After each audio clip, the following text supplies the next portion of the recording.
All right, boys, F23 swap CD5 part 1. Let's get to it. Try to get this engine out.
Draining out the coolant right now, boys. I'm gonna be real with you. If I can help it, I'm not gonna reuse this radiator. If I can freaking help it, I do not.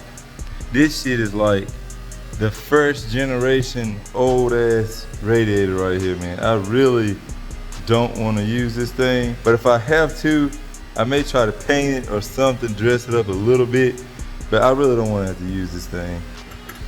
It is a classic for sure. But anyway, the coolant draining right now. I'm not gonna video everything. I might do a little bit of time lapsing for y'all just so you can see me working, but I'm gonna try to breeze through this as smoothly as possible. Hopefully I don't have any hiccups.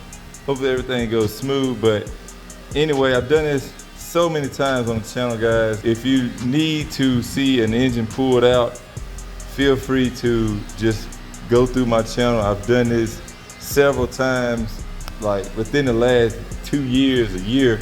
I've done this probably 3 or 4 times. So yeah, no big issue. I am gonna walk you through the stuff that you'll need to do to make the F23 work. So don't worry about that. But right now, I just wanna try to get this engine out, see what we're working with. Anyway, next step is I'm gonna get this battery tray out and get this whole radiator setup out with the hoses and the fans all connected. Really, once you get that out, this thing will look a lot more open, and then you'll see exactly how easy these engines are to get out. But right now, with the battery tray and the radiator in, it might look like it's a daunting task. Oh man, it's just so many wires. Oh, how am I ever gonna do this on my own? But I promise you guys, if you're following along at home, this is definitely an attainable goal. You can do this. Some people drop them from the bottom. I like to drop mine. Well, I like to pull mine from the top. It's just how I've always learned to do it, and this is what I do. But anyway, yeah, I'm gonna go ahead and get the radiator out, get the battery tray out, probably go ahead and pull the axles. I hate doing that shit. It's like one of my most hated parts on swapping stuff out is the axles. So I'm gonna go ahead and get those out. I'll just keep updating you as I do little steps like that so that we can hopefully go ahead and make some progress.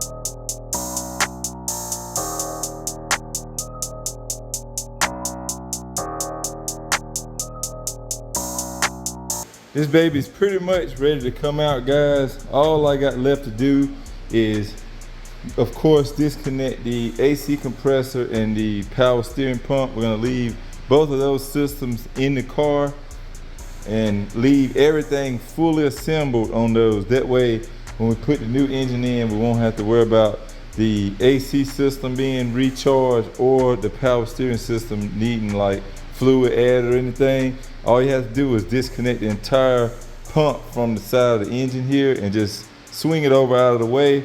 Same thing for the AC compressor. We're just gonna push that back toward the condenser. That'll be out of the way. And after that, guys, we just have to do the shift linkage. And yeah, this baby should be pretty much ready to come out. Really, really not that difficult, guys. Really not that difficult. You gotta remember, once we lift the engine up high enough, the rear radiator hose that goes from the back of the block to the heater core can then be removed once we lift the engine up some. And from there, man, it should just pop right out. Gotta make sure we get all these little grounds and stuff, but yeah, it's a pretty straightforward process. So I've been working on getting this motor out, and Justin pulled up, Famo, and as I'm working on it, Jeff got here, and Jeff discovered something else. What did we figure out about this fucking CDC? Hey, bro. Hey, look, bro. That motherfucker is a OBD1 car. It's an early '96. It was manufactured in January of fucking '96, which means it was right before they converted everything to OBD2. So when did they convert to OBD2, you think? Like somewhere in the middle of the year. Somewhere. Okay. Yeah, damn. this one was not a fake. This is an OBD1 '96. Yeah, '96, right? Right. Yeah. So earlier when I was taking off the alternator, I noticed that it had the OBD1 plug. So I was a little bit fucked on that, and I asked Jeff over the phone about it. Jeff was like, what? Why has it got a OBD1 plug on it? And I didn't know. And so Jeff came, he checked the code, I guess, and it showed January of '96 when it was made. Then we came back, we cross-referenced and looked at the injectors. Never looked at these since we had the car. OBD1 injectors, boys. But you know what the OBD2. Oh, the fucking damn connector. It ain't got it. If it ain't got it behind this ashtray that's got a couple shorts in it, bro, this bitch got a fucking connector in there. So what the fuck? What are we dealing with here, really? Now they might have started putting them in here, but it still could be OBD1 though. It's one way to find out. If you plug a scan tool in here and it reads. It's OBD2. Yeah. Damn, how the hell we gonna plug it in? Ain't shit hooked up. Oh shit. Pour the ECU, that's one way. How bad is that? Can you get the carpet back? That shit probably bolted factory and everything. But you know what this, see the CD5 and the CD6 shit, you know the damn engine horn is separate from the motor. So I wonder if like the chassis OBD2 already, but the engine was still OBD1 or some shit. That's what I'm thinking. We already know you ain't putting that shit back on.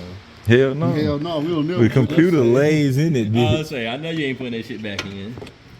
Got to turn our gun sideways. I don't know why they bolted in proper, knowing we're gonna tear this Like shit someone apart. really gonna be stomping that hard over here.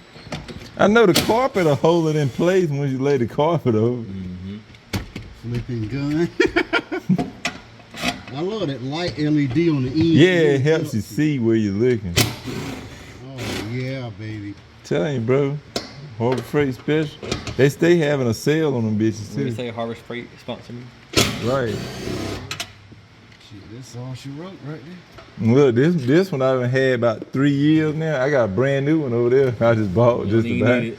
Yeah, The cause deal was good. yeah, that bitch. I mean, cause they had a sale where you buy a battery, you get a tool free. I ain't lying. Yeah, and I was like, I got like fucking 4 or 5 amp hour battery. That's why you see shit like that thing.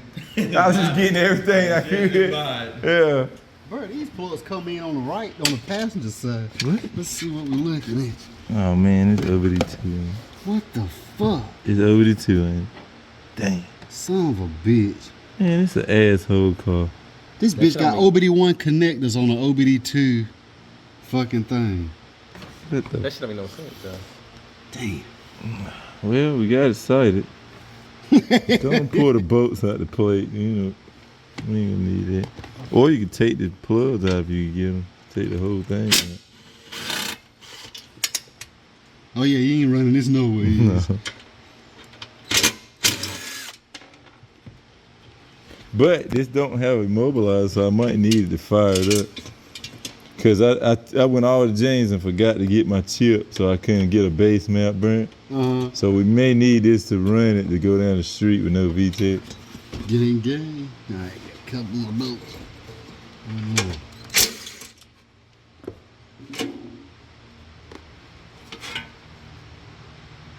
Junkyard special. Yeah. 531.18.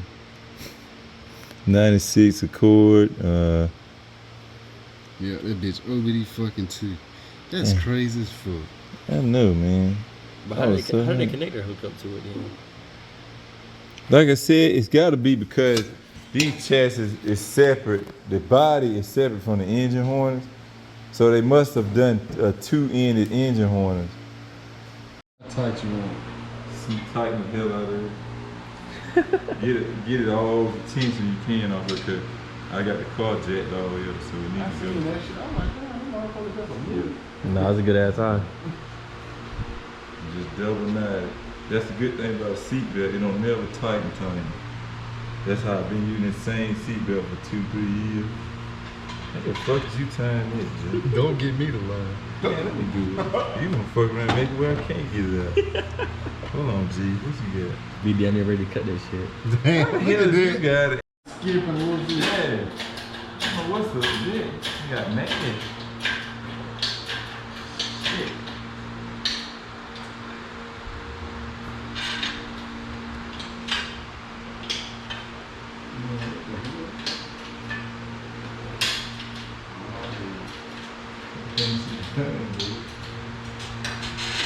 Trying, man. I wanted to get tension with the start, or is it just Yeah, that's why I was pushing down on it. There you go. I got it on. Oh, there you go. The damn thing we lifting with turning. Like, it ain't tight. That shit. Oh, like, it was shit. straight up and it slid over. Just adjusting, man. That's all. There you go. Got a little tension. Just pop these off, man.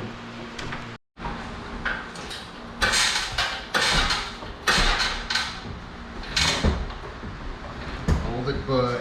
Alright, watch it go. Watch my fucking compressor. Hell yeah, we do not want to bust it. Car.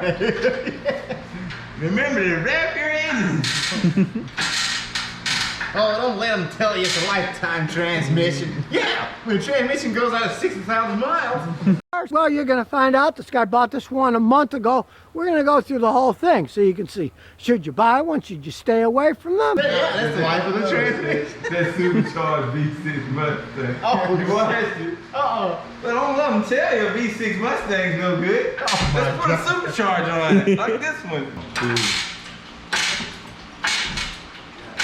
AC. You're in the way. Bend it a little bit. Get some more fluid out.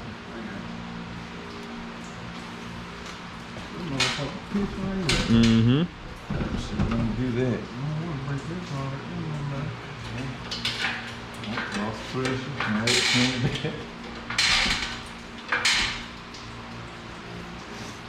Okay. Get that now. Oh, that heater hose. Yeah. No, you don't never touch it till you get it up. You'd be a dumbass to go on the car and try to get it. I swear you can get right to Right there, easy access with these bent.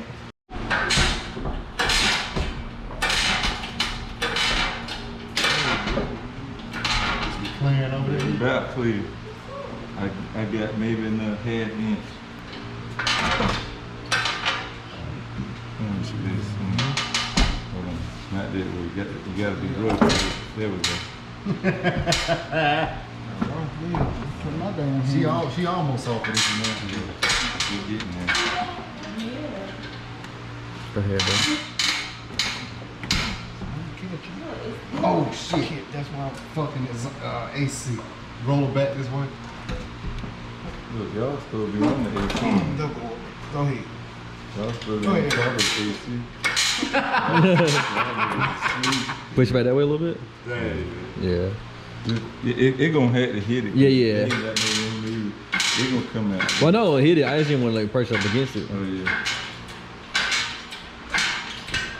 That's think they make the lines come way out this far. There you go. She's pulled in. Mm-hmm.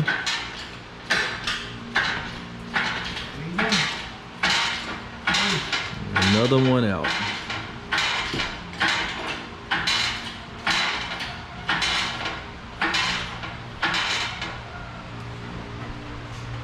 That's good work right there. You heard that shit too. What the fuck is going? They were like.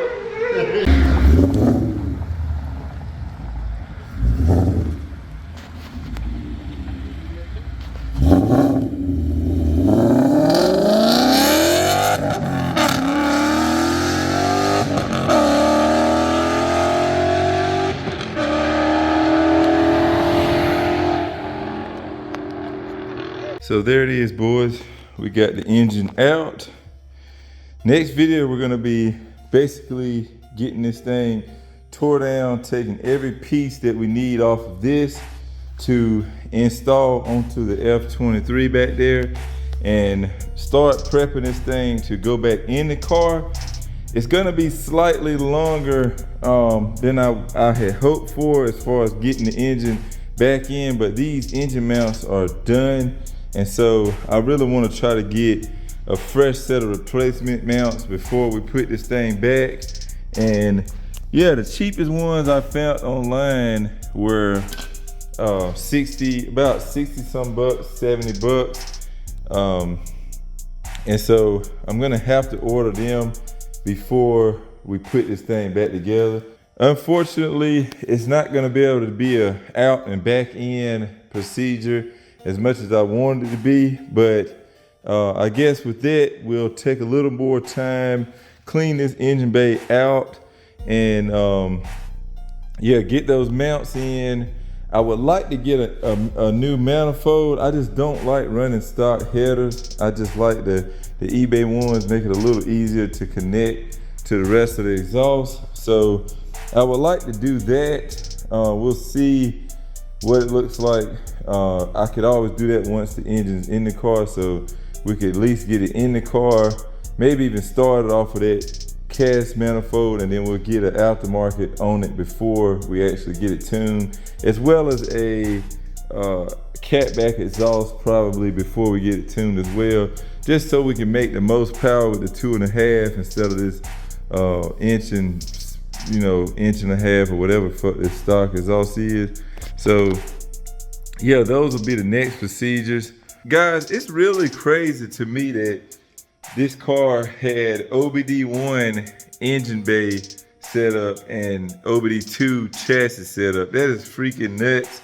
But it makes perfect sense because on everything 90 up to 97, the engine harness unplugs from the chassis harness instead of like from 98 to like 2002 Accords. The harness from the engine goes all the way through the firewall to the computer. There's no break in it. So it makes sense that they would do that, but that's kind of cool, but kind of weird at the same time that the engine harness was OBD1, but the chassis was still switched over to OBD2. Seemed like they would have left everything OBD1, which would have been sweet. But with that being said, I'm gonna wrap this video up here. Y'all like, share, subscribe if you're excited to be back working on an Accord. I am. So yeah, I will catch y'all next time. Remember, respect all bills. Peace out.